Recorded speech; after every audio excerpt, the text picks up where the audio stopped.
Here, welcome to the 2025 Iowa Football Media Day. So, it's just good to get started again, obviously, and, begin the 27th year back here. And really every year it's the same thing, same mix of eagerness, if you will, anxiousness and optimism. And probably the eagerness comes as much from anything, just the work ethic and attitude of this team's been strong going back to January, and they've continued that, so that part's good. Anxiousness, every year, you have the unknown, certainly, and that's a fun part of it, but also, you're just always curious to see how things are going to materialize, how they're going to come together, and we're in that process now. And then the optimism, I think, just comes from the fact, again, we've got a roster, I think, where we've got a good amount of veterans. We've lost some real key veterans over the last couple of years, but a good group of veterans right now, and a strong group of guys in the middle group maybe that haven't played a lot, but I think are ready to take that next step. And then, you always got the younger guys as well. So, it's a fluid time right now, fluid competition going on during camp like you'd expect. And it's just kind of fun to watch it and see how it's all going to pull together. So, and that really is, the nature of preseason. That's the beauty of it. It's when you're working through the bumps, working through the ups and downs that come with, pretty competitive practices, and see how things go. So we're about 40% through right now, and like every year, it's demanding on the players physically, but demanding on them mentally, and I think emotionally as well. We've had good weather up until today, got a little warm, that's good, and I think it's going to be that way here for a while, so that's great. But every group out there is kind of a different study, if you will. Start with the quarterbacks, I'll just kind of highlight that one. In terms of the newness, we've got 3 guys that are relatively new to the program, getting all the reps right now, basically, and 2 of those guys weren't even here in the spring. So Mark was here in the spring, but wasn't practicing in the spring, so I'll rephrase that. So it's just, it's good to see how they're fitting in, and then some other groups are a little bit more veteran, but interesting to see how they're working. And I think, so again, so far so good with that.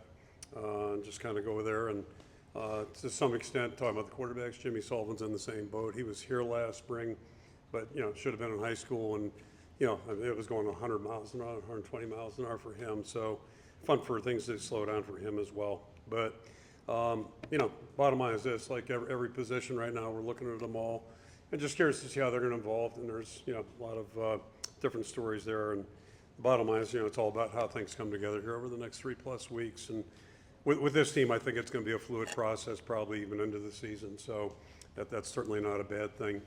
We've got several points of emphasis you're always trying to emphasize in camp, and I think single biggest thing, and I'm sure we're not unique in this, but, really to do anything difficult to win in this conference, it's not easy. Do anything difficult, it really requires, good focus on things that are important and when they need to be there. And, our guys are in college, they're going to school, they've got social lives, they play football. So they've all got a lot going on. Right now, this is a pure time where, we've got them pretty much a captive audience. So, them learning how to really focus on what's important, that's important. And then the other, contingent, they've always been college athletes and college students, but the biggest difference now is just this new era, with the free agency, salary cap, all that stuff, revenue sharing. It's a little bit different world, and it takes a little different level of maturity, I think, for everybody to handle that. And, so it's one more challenge. But that's really, as much as anything, the biggest, I think, challenge out there. And part of our job as coaches is to try to help those guys filter through stuff that's not important and really be able to focus on what does count. So that's kind of, an ongoing process as well. Then last but not least, just touch on real quickly, I know you guys probably got releases on this, but a couple staff things that have happened over the last 2 months or so. Paul Federici has retired, and I just want to start out by having had a chance to publicly acknowledge him and thank him for all the contributions he's made in 2+ decades here. Paul came here as our head trainer 20-some years ago and did an unbelievably great job at that in that role. And the only bad thing about him moving to operations was, you lose a really good guy in the medical department. Luckily, we've had really good people, think about Russ and people like that taking over for him, Cammie. So, but Paul's made a lot of certainly valuable contributions.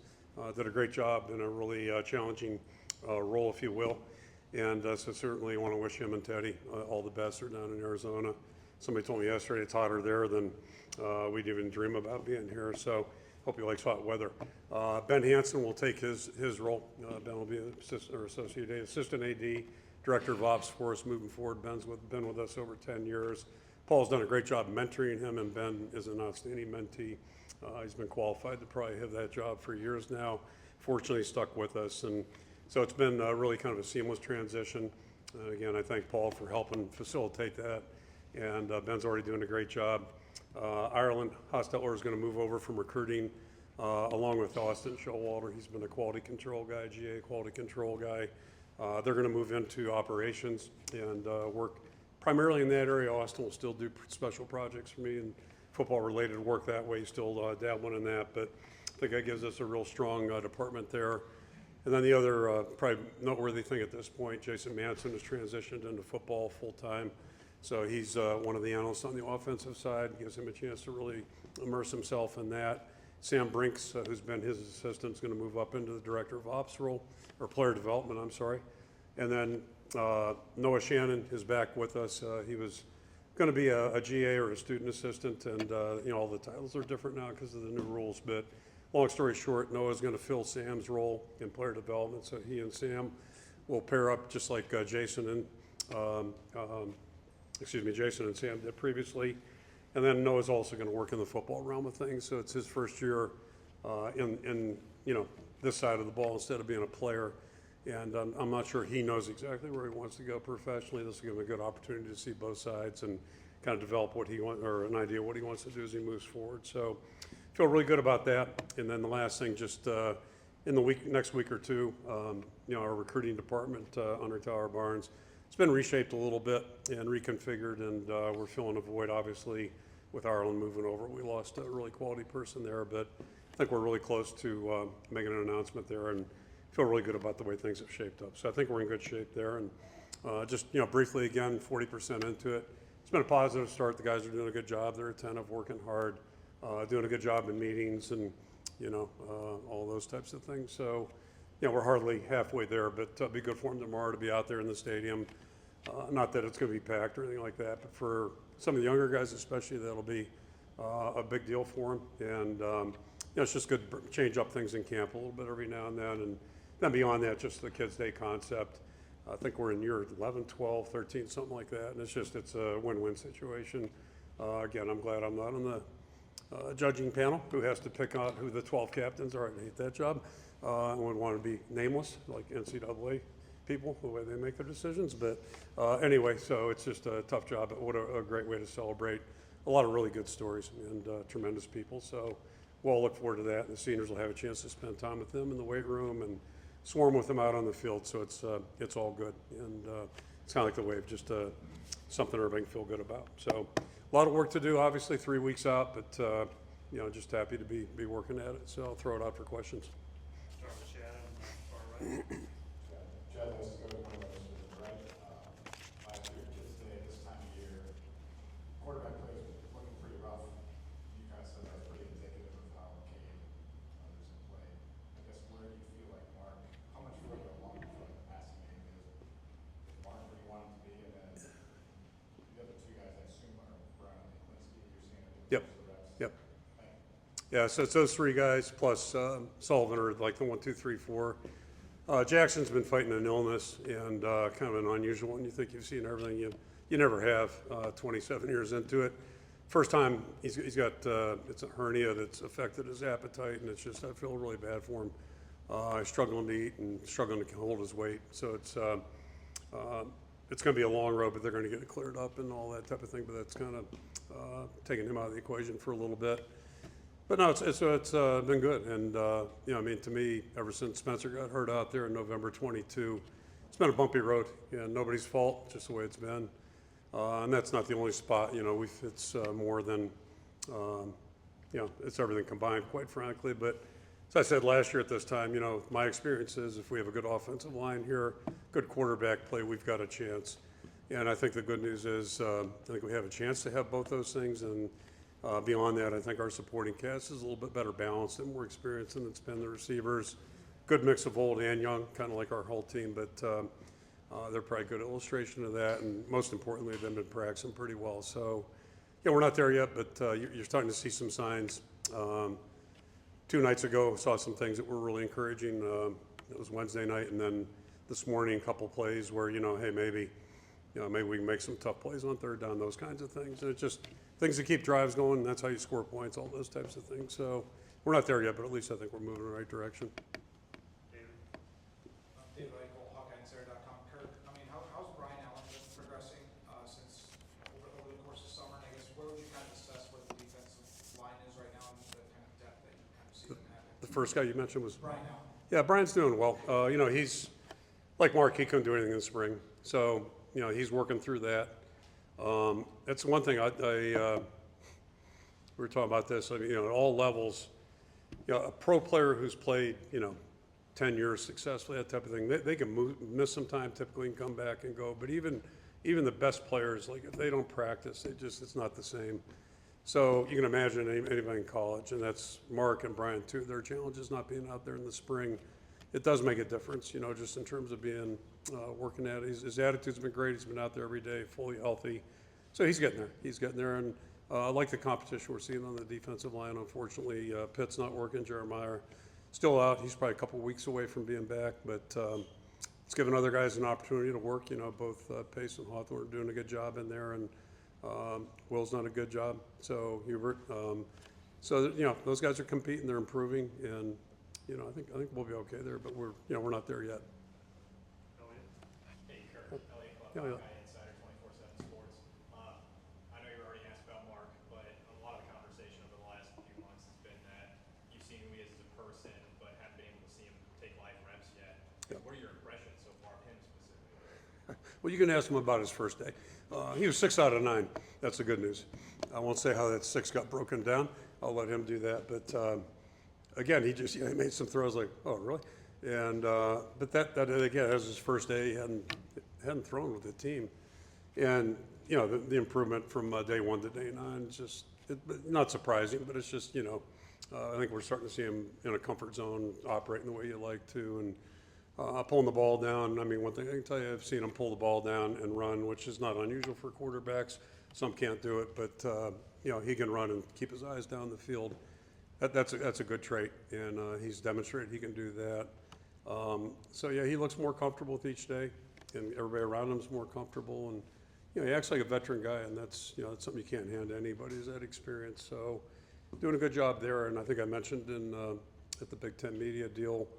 One thing we did get to see this summer, because he really couldn't do anything competitive in the spring, we did get to see him in, Ray times a lot of the stuff we do, some certain timings and certain moving things, 10 yards, jumping, shuttles, things like that. And he's a sneakily good athlete. Like, he really tested out very well in all the groups, of all the guys in his group, his classification, if you will. So, that's a good thing to have if you're a quarterback. The most important thing is, can you pull the team together, lead them, and get up there and get the ball snapped, and then do something productively. And he's coming along really well. And Hank is doing the same thing. You could tell Hank's been out there in the spring, so he's moving along pretty good too. And Jeremy's bringing up the rear there with that group. Scott? From Scott Donovan with The Athletic. Kirk, your offensive line is one of the sneakier, good offensive lines in the country last year. You averaged almost 200 yards a game rush, and only cut your sacks down to 16 last year. But you lost a couple guys to the draft. And what is, right now, how do you feel about your offensive line, and where does the left tackle competition stand, because you brought in a Division II All-American? I'll go backwards in order, just wide open, the tackle spot and the guard spot. We're hoping to see good competition in August. You never know how it's going to go, but compared to April, to me, it's a much healthier competition, seeing the guys grow. And that's one of the great things about college football is just the changes. And I'll give you a quick, deviate for 1 second. Like, it's revenue share stuff. And Scott Pilley was in here, I think, last week or this past week. You guys knew that. But, one big difference between the NFL and here, like in the NFL, you evaluate your team whenever your season ends, either in January or February. And that's pretty much how it is until you start the new season. In college, our guys change every period, in my opinion, at least. In the winter program, spring ball, there's 2 evaluations, and you go through the summer.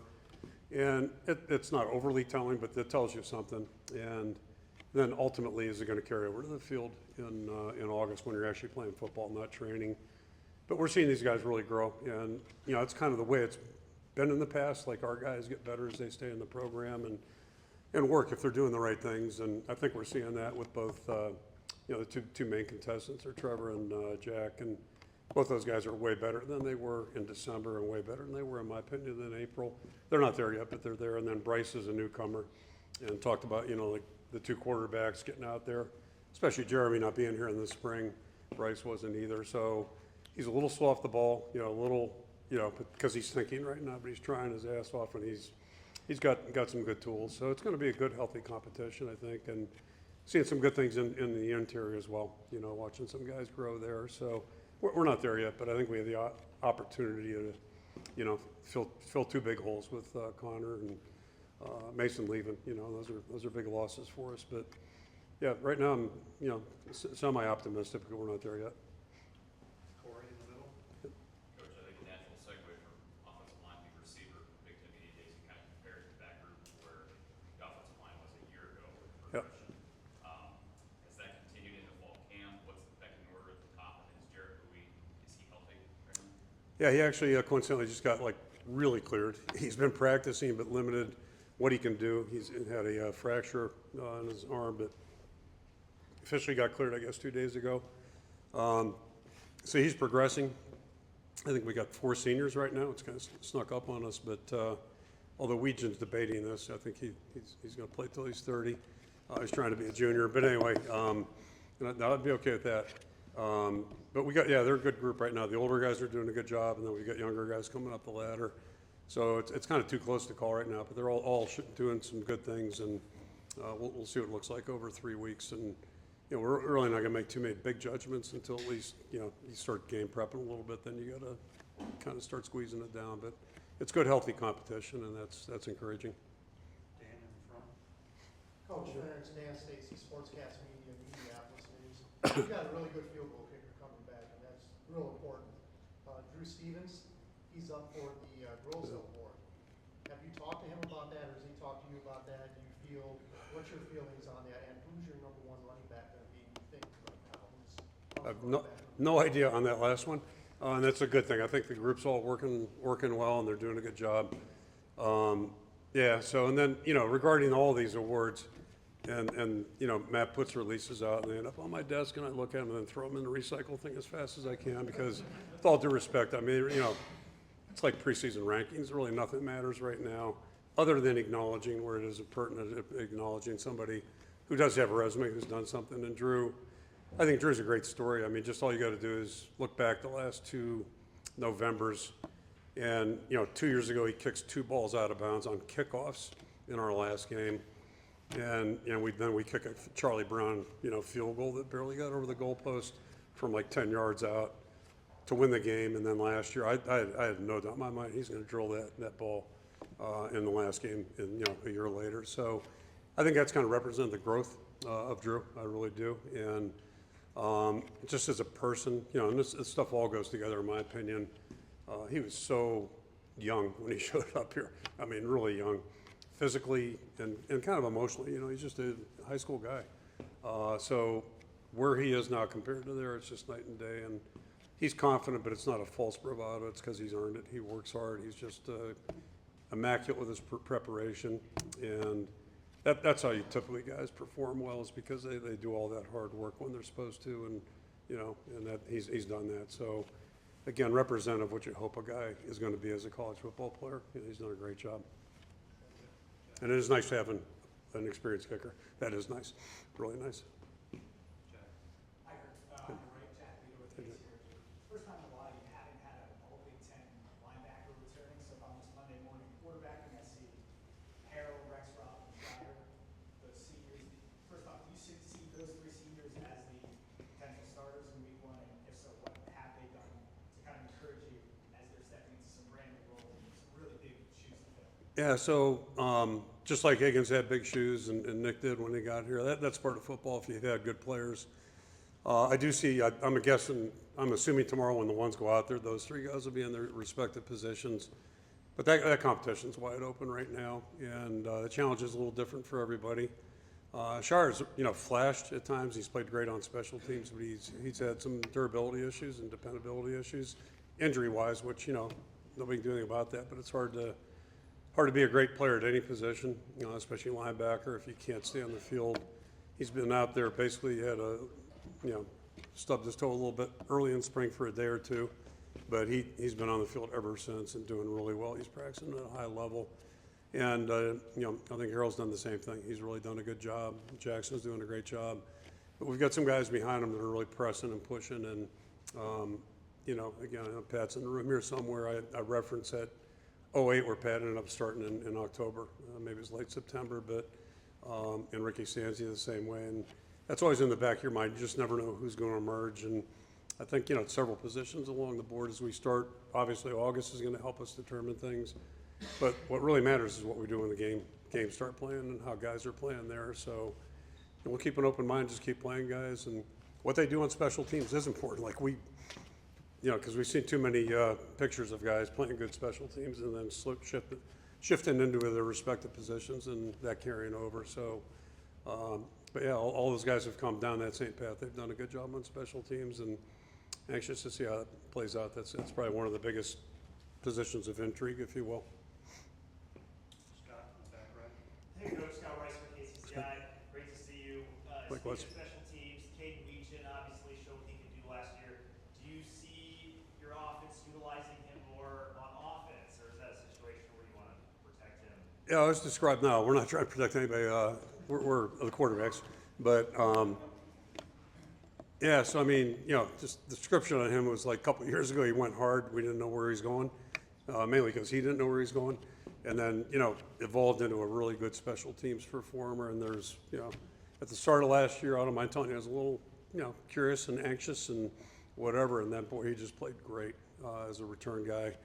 And our goal for him is to take that now, carry that over to offense. And I think he's on that road. We'll see how it progresses. But he's done good things in camp already, some good things in spring, but he's better now than he was in the spring. And, the things that make him really good on as a return guy, obviously would tie into being a good receiver. He's fast, he's fearless. And it's just, getting all the details down. And I think he's really working hard to do that. So, we're hopeful that he'll be contributing a lot offensively. Scott. Scott, again, with the Athletic. I wanted to ask you about Logan Jones. He's now a sixth-year guy, but when you brought him in as a defensive tackle, kind of put him on the Tyler Linderbaum plan. He was up and down early in his career. He always seemed to have that skill set that was capable of doing it. And at what point did it click for him to where his immense physical gifts that he were able to channel and he can actually turn it into one of the best, if not the best center coming into the country this year? Probably a month or two later than it should have, and I take ownership in that. It is like Linderbaum, except I didn't screw Tyler's deal up. We did it in December, got him over there, and he started practicing. So he basically got an extra spring practice at that position. I think that helped make him more game ready the next fall. And unfortunately, we didn't make the move with Logan until spring. I think it was in January when he got back, but. It just looked like we needed a little bit more help at that position, and he was a logical guy, so I take that probably retarded his progress and growth. I don't know how many weeks, but it didn't take him long to get the feel for it, and he's really playing at a high level and practicing at a high level now. And we got a couple of guys that are older, some of the 5th, 6th year guys that came back, and they're all really practicing well. And that's encouraging. The guys up front are really setting the tempo for us. Doug Stossman, ESN Denison. We have a young fella from the Carroll area, DJ Benami, and he had some good news last month. I think our listeners are going to hear about that. Yeah. Some of his progress. So he actually got good news previous to that last month, but leaked out last month or whatever. We don't I don't have anybody jump out of a cake or something and say, here's your scholarship. My flair for the dramatics not so good. I think you guys know that. So, but it's just like anything. Guys that work hard and are doing good things. They're hopefully we can reward them in some way. And DJ, we really were so pleased that he chose to come here because we really liked what we saw in high school. As you know, he wasn't a tight end there, but we thought he had a lot of the attributes of guys. In fact, I read an article. It's kind of entertaining somewhere. Whatever you call those little boxes, on your iPad. like, you go to Google something, there's all those little articles in there. There's one that caught my eye, but anyway, it was about tight ends. And the guy wrote it with all due respect, like, had no clue. He was talking about a guy we didn't recruit. And anyway, I mean, yeah, I'm going down a rabbit hole here, but anyway. But he cited, okay, he said, we didn't recruit the guy, and the kid's a hell of a good kid, and he's a good player. But we just didn't feel like, he was a fit for us. But the ironic part was he cited the, tight end U stuff. And some of the guys he cited were Kittle, Laporta, who am I leaving out? Hawkinson maybe, but, Hawkinson had a couple of Big Ten offers. But, Kittle and Laporta. I mean, Kittle's going to Weber State and Laporta's going to Bowling Green. But point is, like, it's recruiting is individual for everybody, and it's not judging anybody else's judgment, but we thought we saw some traits in DJ that maybe were, and he's done nothing but just improve, and I don't know how ready he is to, like, be a starter right now, but I could see him being a starter in the future here. He's worked hard, he's put weight on, good weight, he works extremely hard, is competitive, tries to block, which, some guys will or won't. That was the question on TJ, and when TJ got here, well, we actually brought him to camp and made him, like, try to block somebody. He was terrible, but at least he tried. So it was like, okay, this guy, he'll learn it, and he did. So I'm not saying DJ's going to end up like TJ. Well, this is confusing. But anyway, but he's a really positive guy and a good guy in our room. That's a good room of guys right now. So happy he's here, and we try to be fair with anybody that comes here in terms of rewarding them if they're moving up the charts. So that's always a good thing. That's a fun thing. Yep, Tony. You talked a couple weeks ago about the cornerback competition, the guys that are in the mix there. Can you just describe as a unit and as individuals since the start of camp what you've seen from them? Yeah, they're all, you said cornerback, right? Outside guys. Yeah, they're all doing well. Jalen's been limited a little bit to soft tissue. Like every camp, you got some guys with football type injuries. I skipped over the running back thing earlier, but kind of same discussion. I think we have a good pool of guys in both groups, and we'll certainly know more in about 3 weeks. But TJ, unfortunately, he had an injury, and we're lucky based on the way it looked, but it ended up being a bone-on-bone thing. So, he's got a bone bruise right now, which those are painful. It's probably going to be a week or two before he's back, but he was really doing well. Deshaun's doing a really nice job, and then Jalen's the next guy up. But it's giving these younger guys, Godfrey and Moda, a chance to work, and Shaheed joined us, Barrow. So, it just gives us a good chance to evaluate. But that's one that'll be ongoing, I'm sure. But the two older guys, TJ, till he got hurt 2 days ago, was doing really good. And same thing with Deshaun's playing well, too. So I think, as long as we keep improving, we'll end up okay there. Squeeze in 3 more, Ethan Petrik, we watched some times. We hear about the 24-hour rule with your players a lot, and you hear where there's some big stuff out there for you personally. Yeah. What's your 24-hour rule? Like, how do you spend those 24 hours after a game? Yeah, I mean, it's pretty simple, really. First thing, when I was in the NFL, it's probably why I could never go back to the NFL. But anyway, the head coach where I worked at least had to go see the owner after the game. So, all I really wanted to do was get in my car and go home. That's all. It's simple, and it was that way as long as I've coached. When I was here in the 80s, if I was in a good mood, I would walk home through the parking lot. A friend of mine was always somewhere over in that corner, and I'd stop and have a beer with him, and then I'd walk right over to our house, took 10 minutes, 9 minutes, and I'd be on my couch. Life was good. If we lost, just kept going. No stopping, and no stopping to go for $200. So, that's kind of the model. And I worked for one guy that, I used to feel like I was stopping in his office on the way out of the stadium, and he's putting on his tie, and he had to go upstairs, and the owner was either, he'd typically been, having a few during the game, and so it was either the end of the world or the best thing in the world, and exactly what you don't want your players to do, that type of deal. And I was thinking to myself, man, I don't know if I could do that, because I got in my car, I went home. So that's what I do. I go home as fast as possible. It's a little tough when you're on the West Coast flying back through the night. It means you're home at 5:30 or whatever. I like to go home and try to get your mind off. That's impossible, but you process it, and just like we tell the players, I mean, we come in and watch the tape, and you either feel really good or you feel bad. And but the biggest thing is learning from it on Sunday, and then you move on. And one good thing about practice Monday morning, we don't have time to, mourn things too long, and we don't have time to celebrate. We got to get moving on to the next team. And if you don't do that, you really give up. You give up a lot of opportunity to have an edge. So, Chris Knight, I wanted to ask about Jenny Dunn, because you talked about the O-line a little bit. What have you seen from him from, his first year to now that led into the growth? He's named a preseason All-American, and how do you see him kind of leading this O-line throughout this next season? Yeah, I mean, first of all, Jennings, if you meet him personally, it's a good exposure, just a really interesting guy. He could be on that beer commercial from 10 years ago. In fact, he'd be more eye-grabbing because of his, redheaded mullet. But, he's a highly intelligent guy, and, he hides it well sometimes.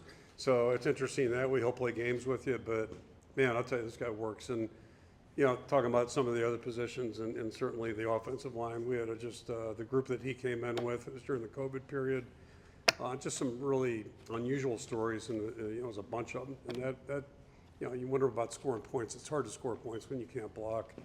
So that was part of it. But anyway, to his credit, he had some lower leg injuries that were impeding his progress and development, and offensive line's all about development. So, he's playing catch up that way, and he's just done a really nice job the last 2 years. Works like crazy, very coachable. He's got tremendous pride in guys that, obviously he's big and strong, but, and plays with good effort. But guys that play with effort and that have pride and have mental toughness, they have a chance to really become, as good as they can become. And I think, Jennings isn't there yet. He's got things he's working on right now, and he's gotten better in 8 practices. He's improved, I think, immensely in certain parts. And, that's what you want to see with your older guys. They're working just as hard as any young guy trying to figure out what they're doing. So that's really, he's a joy to coach. He's a lot of fun. Most of our guys are. They're just good guys to coach. Last question in the back, Trey. Hey, Kirk, all the way Hey, back. Trey. Fairground Field at Local 5.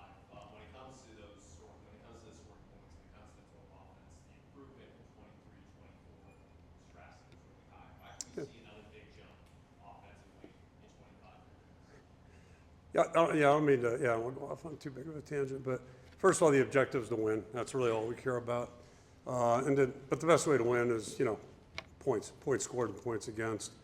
So that's where your focus is. But, every year is an adventure. Every team is an adventure. Every things happen during the course of a season too sometimes. And so you just deal with reality and try to find a way to get to the finish line.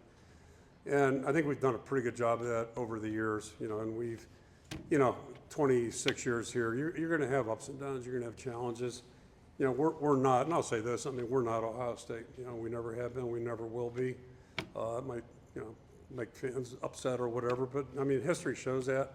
So we got to be comfortable with who we are and how we're going to be successful. And, if we have injuries in a certain area, then we're going to have to figure out a way to, to compensate or, get it done. Our most explosive offensive team in 26 years was 0-2, and we weren't exactly knocking it out defensively early. But the defense caught up, and defense is what we built this thing on, and then we'll go off of that. And I say this program 26 years ago. And I learned that from my predecessor and other great coaches that I've had a chance to work with or watch. So it starts there. I just think defense travels well, and if you want to be a consistent winner, you better emphasize it. But we're trying to score points too, and whatever. So you do the best with what you can. And as I said a year ago, again, 26 years here. +9. When our line plays good and our quarterback plays good, that's a good start. We got a chance. And last year, we had the line play.